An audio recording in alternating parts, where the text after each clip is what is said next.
Now, Halsey says that reportedly her new song is being blocked. There's a video that has already been completed, and there's a couple reasons why, and she's really upset about it. So over the weekend and through Monday, she was tweeting about her song being so good, and she's claiming that her label, Capitol Records, is blocking the release. And so she, I guess in her own kind of way, is calling for help, calling for some kind of justice. Because, as an artist, I definitely get that. It's very, very frustrating when you have something that you have created. But in the traditional relationship with record labels, you do not have that control. Right. And then, we're going to get into, well, why is that? So let's go over to, I'm looking at Billboard right now, and we'll just kind of quote a couple of things just to get you guys up to speed here. So when a fan insisted that Halsey just drop the tune herself, she explained that Capitol Records owns the master and that they're still under contract, which ties her hands. Now, a very common provision in these contracts is creative control and business decision making. So across the board, the record label is always going to have creative control and all business making and decision making, right? So in the instance that it comes to, what kind of producers are you going to work with? What kind of songs are you going to make? Some discretion is given to the artist, of course, so long as the artist is kind of doing well, quite frankly. And we find that, especially as artists start to creep outside the lines of what's more mainstream, which I believe Halsey has. And I would even compare Halsey a little bit to what you and I do, right? In the kind of dark pop realm. Yeah, we're kind of on the outskirts of the same genre for sure. Yeah, but she is pushing boundaries a little bit of that mainstream pop sound, which also we've heard, Billie Eilish is kind of doing that now too. But they're being successful with these releases. That's the difference. I think that if Halsey was releasing this music, it was a big flop, and maybe we can talk about one of her releases, right? She did a record with Trent Reznor. Yeah, no, she did that. She did with and Atticus Rose, which was, I listened to it a few times. It's cool. I mean, I don't really mind Halsey, but I don't really follow her, so I really don't know tons about her. But I do know that her complaint is the label wants her to create a TikTok that goes viral before they'll release the song, and so which is kind of like a new thing that we're kind of hearing now that's going on, because TikTok is the new marketing tool for artists. It's the big marketing tool, and the biggest marketing tool when it comes to music, right? I mean, YouTube obviously is an incredibly important platform when it comes to dropping music videos. But basically what's happening here is that the record labels are seeing that there is a massive difference of building up hype, right? Having people kind of know the song, they have a taste of the song, you have something that goes viral, and then you drop the song, and then you drop the music video. So they're saying until that kind of viral moment happens, we don't want to drop the music. And so, of course, Halsey is upset with that, but on the business standpoint, I mean, it could literally be the difference of hundreds of thousands, if not millions of dollars from the record label standpoint. Well, I just think it's just kind of funny because, she says that she did, deliver some like TikToks, and she did her thing that did kind of go viral and stuff. But, there's different, what are they going to be considering viral? Like, what is that benchmark that she needs to reach for it to be successful? And, in contracts now, like, I wonder if she has, because all artists have to play the social media game. Like, you can't avoid it. If you are going to sell a record, if you're going to promote something, you have to use some form of social media. Like, if you're counting on print ads, there's really not even as many newspapers as there was, 10, 15 years ago to get the word out. So you are relying on these tactics, and that's what's kind of music become, especially because your music is being submitted to distributors. It's going to Instagram, it's going to TikTok, it's going to these things, so you can have an opportunity to have your song go viral. I mean, like you've mentioned before, yeah, we've but seen you have countless to, artists. But you have to be willing and to put in the work. And I say this for especially independent artists. When it comes to, dropping a song, you should have no less than like 16 pieces of different creative content to promote that one sound, that one song on your TikTok, and then, push that on all your other social media platforms. And something that Halsey is talking about, and she posted a TikTok over the weekend, and it said, "I'm tired." And she's just staring silently into the camera while a message filled the screen about her struggling to be heard. And she goes on to basically say that, the label's putting pressure on her to do more TikToks because they haven't hit that point. And so in a way, it kind of sounds like they're calling on her as a partner, right? So it's to say, you have to do your part. We're not willing to do these next steps with the release until we get to this marketing standpoint. Now, is that fair? Is that right? That's kind of part of the question of what we're discussing. And if I'm looking at it, I can look at it from two different standpoints.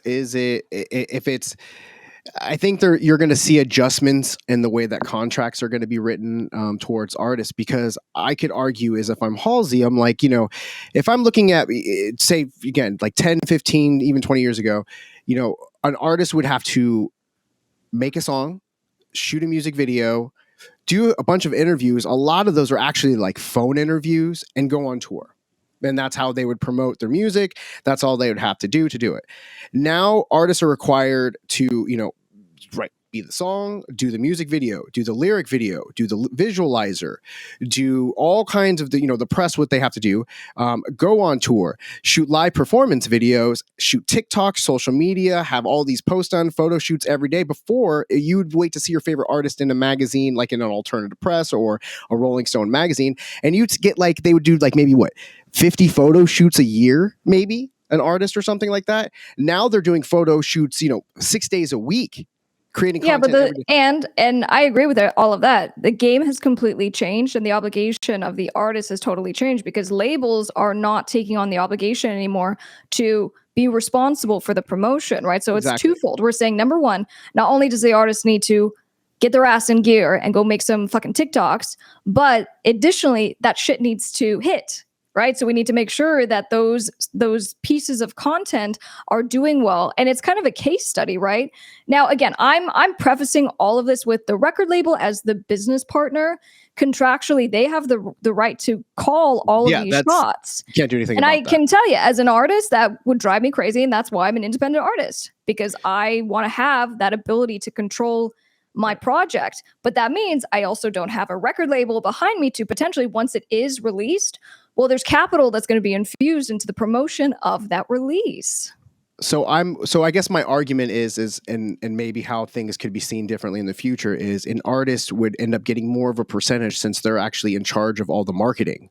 And they're in charge of doing all these things where they're still paying a marketing team to manage the TikTok, to do the posts. She's still creating the content for these different things. And I argue at some point that's going to maybe even end up being part of looked at in the way that 360 deals are done. I'm arguing that my video content and my TikToks, are acting things, and they're different than music. I don't got it all worked out in my head, but I'm just saying there's something that's going to end up kind of happening for this, the way that artists have to work so much harder. And I agree with you, but to your point of, being a signed artist or independent artist, if you're going to have to do all of that work anyway, why not just build up all your stuff independently? Yeah, and look, guys, I touch on this in that video that I released about being signed versus, staying Great independent. video. Pros versus cons. But I mean, I agree with your point. And we find now that, a lot of the deals that I do with record labels, they're the traditional record label deal. Label owns everything. It is 360 across the board, meaning the label's going to collect revenues from everything in the entertainment career, whether the label helps with that thing or not, like show bookings and merchandise sales. But I am seeing kind of this transition, but also evolution of the process of more licensing deals. We see artists with bigger fan followings and more negotiation power coming in as partners and saying, label, no, I'm not going to give you rights to my music, but we'll co-own, or I will license to you exclusively for the next 20 years. So there is an ability to kind of adjust the way that these deals are being done. But, back to Halsey and kind of her frustration. So, she is just kind of waiting for that green light, that go ahead. And so, that's kind of why she is now taking to social media to discuss this and update her fans about it. And getting support. She's getting support from Maren Morris. I feel the relevancy in the same.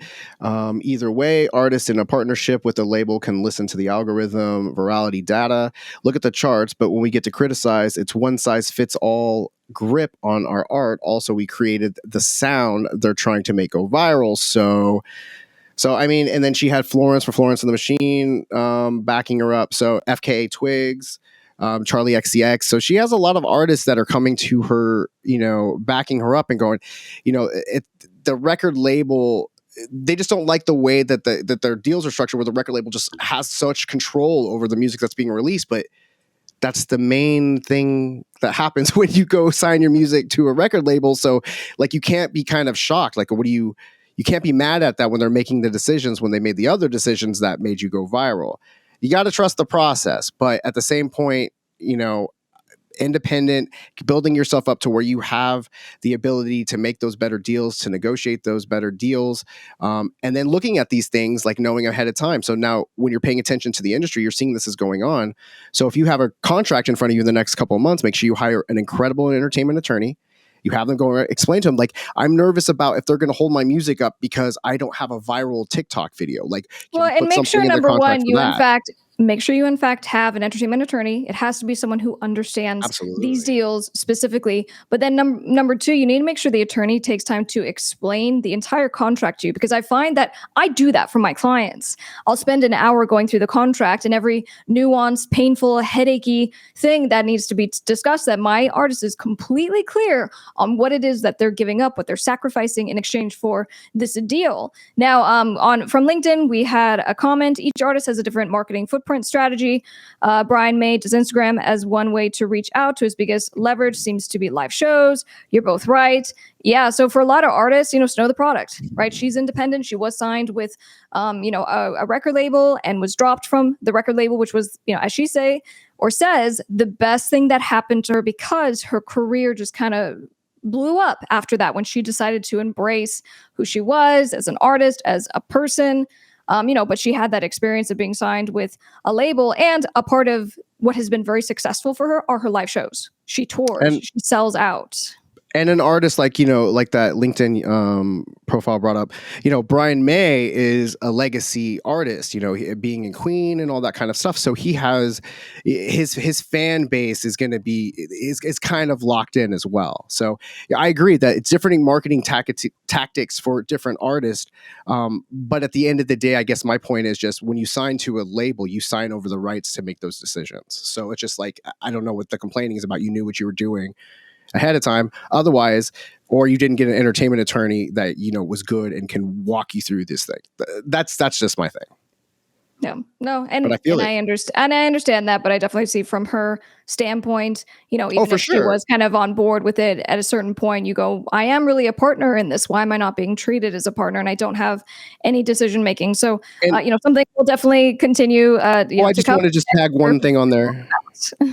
I just want to tag one more thing on there, just in a relatability issue with us, right? So, we have Top Music Attorney, we have Miss Krystle stuff, we do TikToks, we do Instagram Reel, we do all the different, the regular videos and the content. So I could speak to it's exhausting doing all this content, and especially when you just kind of want to sing songs and you just want to perform and go on tour, and maybe you didn't necessarily think that was all that was going to be inclusive in your music career, but it is. Yeah. All right. So one last question real fast. Winston, I did see your other questions having to do with Johnny Depp, Amber Heard trial. We'll get to that when we get to the applicable segment. But your question was, if you have a client who's offered a Las Vegas residency, would you advise the artist to take that deal versus touring worldwide? It depends. Now, if they're being offered a residency, typically that means you're at a certain point in the career, right? There is some kind of legacy portion of where you're at, and we want people to be able to come to you. Now, from what I hear with clients that I've represented who do have these residency gigs, it's great for them. They don't have to tour. Touring can be a huge burden physically on, the performers. And so there are families. And even with Lady Gaga, right? So she has had her residency as well. And, she's come out and talked about some issues, physical issues that she's had, and, and she has to deal with that. But I think the switch up in her show and how she does it and how much she, dances all plays into her quality of life and being a performer. So good question. It really just depends on the situation. Well, that too, and I would also say the venue of because just a residency in Vegas doesn't really mean anything. It depends where the venue is. Are you at a place where you will make money and you'll save a lot of money because you're not touring, so you don't have to pay a touring crew. You don't have to build and erect stages everywhere. You have a set stage every night. So I'm sure it's a very cost effective, and depending on how long the residency is. But I would say that that's what